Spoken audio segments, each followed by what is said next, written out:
ತಮಿಳುನಾಡಲ್ಲಿ ಇಂಡಿ ಸರ್ಕಾರ ಇದೆ, ಅಂದರೆ ಆ ಸರ್ಕಾರದ ಜೊತೆಗೆ ಕಾಂಗ್ರೆಸ್ ಬೆಂಬಲ ಇದೆ. ಹಂಗಾಗಿ ಹೈಕಮಾಂಡ್ ಹೇಳಿದ್ದಕ್ಕೆ ನೀರು ಬಿಡೋಕೆ ಮುಂದಾಗಿದ್ದಾರೆ.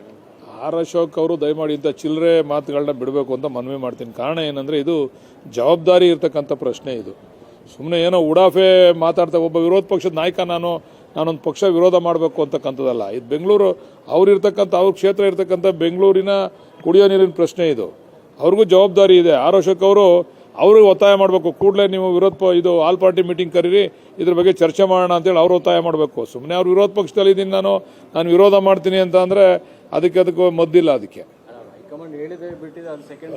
ಬಟ್ ಅಲ್ಲಿ ನೀವು ಅಲ್ಲಿ ಅವ್ರ ಜೊತೆಗೂ ಪಾರ್ಟ್ನರ್ ಆಗಿ ಗೌರ್ಮೆಂಟ್ ಮಾಡಿದಿರಲ್ಲ ತಮಿಳುನಾಡಲ್ಲಿ, ಕಾಂಗ್ರೆಸ್ ಅಲ್ಲ. ಅದು ನೋಡಿ ಕೇಳಿ, ಪಾರ್ಟ್ನರ್ ಆಗಿ ಸರ್ಕಾರ ಮಾಡ್ತಕ್ಕಂಥದ್ದು ಬೇರೆ ವಿಚಾರ. ಆದರೆ ನಮ್ಮ ರಾಜ್ಯದ ಹಿತಾಸಕ್ತಿ ಬಂದಾಗ ಯಾವುದೇ ಕಾರಣಕ್ಕೂ ನಮ್ಮ ಹಿತಾಸಕ್ತಿ ಬಿಟ್ಕೊಡ್ಲಿಕ್ಕೆ ನಾವು ತಯಾರಿಲ್ಲ. ಮೊದಲು ನಾವು ಪತ್ರ ಬರೀಬೇಕಾದ್ರೆ ಮೊದಲು ನಾವು ಕ್ಷೇಮ, ಆಮೇಲೆ ನೀವು ಕ್ಷೇಮ ಅಂತ ಹೇಳೋದು. ನಾವೇ ಕ್ಷೇಮ ಇಲ್ಲದೆ ನೀವೇ ಕ್ಷೇಮ ಅಂತ ಹೆಂಗೆ ಹೇಳೋಕ್ಕಾಯ್ತದೆ? ಮೊದಲು ನಾವು ಕ್ಷೇಮ, ಆಮೇಲೆ ನೀವು ಕ್ಷೇಮನ ಕೇಳೋದು. ಅಲ್ಲ, ಅದು ಗೊತ್ತಿಲ್ಲ. ಮುಖ್ಯಮಂತ್ರಿ ಲೆಟರ್ ಬರೀತಾರೆ, ಇಂಥ ಸಂದರ್ಭದಲ್ಲಿ ಅವ್ರನ್ನ ಕರೆದಿಲ್ಲಿ ವಿಧಾನಸೌಧದಲ್ಲಿ ಮಾತಾಡಿಸುವಂತ ಅವಶ್ಯಕತೆ ಏನಿದೆ? ಚರ್ಚೆ ಮಾಡೋದ್ರಿಂದ ತಪ್ಪೇನಿಲ್ಲಲ್ಲ. ಚರ್ಚೆ ಆಗಲಿ, ಚರ್ಚೆ ಮಾಡೋದ್ರಿಂದ ತಪ್ಪೇನಿಲ್ಲ. ಚರ್ಚೆ ಆದ ಕ್ಷಣಕ್ಕೆ ನೀರು ಬಿಟ್ಬಿಡ್ಬೇಕು ಅಥವಾ ಎಲ್ಲ ಕೊಟ್ಬಿಡ್ಬೇಕು ಅಂತಕ್ಕಂಥ ತೀರ್ಮಾನ ಅಲ್ಲ. ಯಾಕೆ ಅವ್ರನ್ನ ನಾವು ಮೇಕೆದಾಟನ ಮಾಡಲಿಕ್ಕೆ ಮನವೊಲಿಸಬಾರ್ದು? ಕರೆದಿಲ್ಲಿ ಆ ಯೋಜನೆನ ನಾವು ಜಾರಿ ಮಾಡಲಿಕ್ಕೆ ಯಾಕೆ ಅವ್ರಿಗೆ ನಾವು ಇರ್ತಕ್ಕಂಥ ಏನು ಹರ್ಡಲ್ಸ್ ಇಲ್ಲ, ನಿಮ್ಗೆ ಅನುಕೂಲ ಆಗ್ತದೆ ಅಂತಕ್ಕಂಥ ಮನವೊಲಿಸ್ತಕ್ಕಂಥ ಕೆಲಸ ನಾವು ಯಾಕೆ ಮಾಡಬಾರ್ದು? ತಪ್ಪೇನದ್ರಲ್ಲಿ?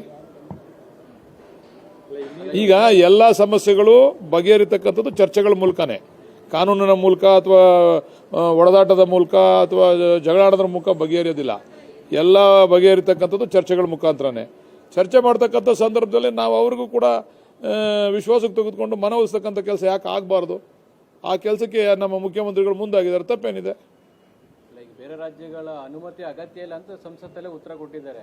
ಹಂಗಾಗಿ ಇಂಥ ಸಂದರ್ಭದಲ್ಲಿ ಕರೆದು ಮಾತನಾಡೋ ಅವಶ್ಯಕತೆ ಏನಿದೆ ಅನ್ನೋ ಪ್ರಶ್ನೆಗೆ ಅಲ್ಲ, ಅದು ಇವತ್ತಿನ ಉತ್ತರ. ಅದು ಕರೆಯೋದಕ್ಕಿಂತ ಮುಂಚೆ ಬಂದಿರತಕ್ಕಂಥ ಉತ್ತರ, ಕರೆದ ಮೇಲೆ ಬಂದಿರತಕ್ಕಂಥ ಉತ್ತರ. ಅದು ಇವತ್ತು ನಾನು ನೋಡಿದೆ, ನಿಮ್ಮ ಉತ್ತರ ನೋಡಿದೆ. ನಾನು ಕೇಂದ್ರದಲ್ಲಿ ಮಂತ್ರಿಗಳಿರ್ತಕ್ಕಂಥ ಉತ್ತರ ನೋಡಿದೆ ನಾನು ಅದನ್ನು ಪೇಪರ್ನಲ್ಲಿ. ಆದರೆ ಇದು ಕರೆದಕ್ಕಿಂತ ಆದ್ಮೇಲೆ ಬಂದಿರೋಂಥದ್ದು.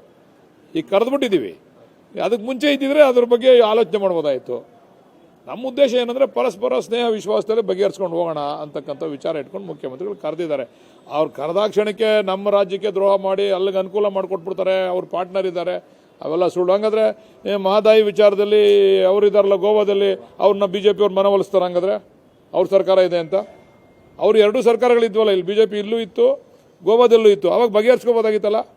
ಅದು ಬೇರೆ ವಿಚಾರ. ಅವ್ರವ್ರ ರಾಜ್ಯದ ಹಿತ ಬಂದಾಗ ಯಾರು ಕೂಡ ಬಿಟ್ಕೊಡ್ಲಿಕ್ಕೆ ತಯಾರಿಲ್ಲ. ನಾವು ರಾಜಕೀಯವಾಗಿ ನಾವು ಎಷ್ಟೇ ಮಾತಾಡ್ಕೋಬೋದು, ರಾಜ್ಯದ ಹಿತ ಬಂದಾಗ ನಮ್ಮ ರಾಜ್ಯದ ಹಿತ ಮುಖ್ಯ ನಮಗೆ. ಅದರಿಂದ ಇಲ್ಲ, ಇನ್ನೂ ಚರ್ಚೆ ನಡೀತಾ ಇದೆ. ಆದರೂ ಯಾವ ರೀತಿ ಮಾಡಬೇಕು ಅಂತ ನಾನು ಅದನ್ನೇ ಹೇಳಿದೆ. ಇಲ್ಲಿ ಈ ಜನಗಳನ್ನೆಲ್ಲ ತೆಗೆದುಬಿಟ್ಟು ರೋಬೋಟ್ಗಳನ್ನ ಫೀಡ್ ಮಾಡಿ ರೋಬೋಟ್ಗಳನ್ನ ಹಾಕಿದ್ರೆ ಸರೋಗ್ಬೋದು KPSC ಅಂತ. ಜನಗಳ ಮನುಷ್ಯನ ವೀಕ್ನೆಸ್ ಅಲ್ವಾ? ಈ ವೀಕ್ನೆಸ್ ದುರುಪಯೋಗ ಆಗ್ತಾ ಇದೆ. ರೋಬೋಟ್ಗಳಿಗಾರು ಫೀಡ್ ಮಾಡಿಬಿಟ್ಟಿದ್ದೆಲ್ಲ ಮಾಡ್ರಪ್ಪ ಅಂತ ಬಿಟ್ಬಿಟ್ರೆ ಅಟ್ಲೀಸ್ಟ್ ಕರೆಕ್ಟಾಗಿ ಮಾಡ್ತವೆ ನೋಡೋಣ. ಇಲ್ಲ ಅಲ್ಲೂ ಸ್ಕ್ಯಾಮ್ಗಳಾಯ್ತವ ಗೊತ್ತಿಲ್ಲ. ಇನ್ನೂ 3 ತಿಂಗಳು ಎಕ್ಸ್ಟೆನ್ಷನ್ ಕೇಳಿದ್ದೀವಿ. ನಾವೀಗ ಭಾಳ ಎಲ್ಲಿ ಚೆನ್ನಾಗಿ ನಡೀತಾ ಇದೆ ಈ ಒಂದು ವ್ಯವಸ್ಥೆ ಅಂತೇಳಿ ನಾವು ಕೇರಳ, ಮಧ್ಯಪ್ರದೇಶ, ಮಹಾರಾಷ್ಟ್ರಗಳಿಗೆ ಭೇಟಿ ಮಾಡಬೇಕು. ಅಲ್ಲಿ ಯಾವ ರೀತಿ ರಿಫಾರ್ಮ್ಸ್ ಆಗಿದೆ, ಇದ್ರ ಬಗ್ಗೆ ಯಾವ ರೀತಿ ಅವರು ತುಂಬ ಚೆನ್ನಾಗಿ ಮಾಡ್ತಾ ಇದ್ದಾರೆ ಆ ಸ್ಟೇಟ್ಗಳಲ್ಲಿ ಅಂತ ಕೇಳಿದ್ದೇವೆ. ಅಲ್ಲಿ ಒಂದು ವಿಸಿಟ್ ಮಾಡೋಣ ಅಂತೇಳಿ ಅಧ್ಯಕ್ಷರ ಮುಖಾಂತರ ಸರ್ಕಾರಕ್ಕೆ ಮನವಿ ಮಾಡಿದೆ. ನೀಟ್ ಹೋರಾಟ ಆದಮೇಲೆ KPSC ಬಗ್ಗೆ ದೊಡ್ಡ ಮಟ್ಟದ ಆಕ್ರೋಶ ವ್ಯಕ್ತವಾಗ್ತಾ ಇದೆ. ಈಗ ಅಧ್ಯಕ್ಷರ ಅಮಾನತಾಗಿದೆ,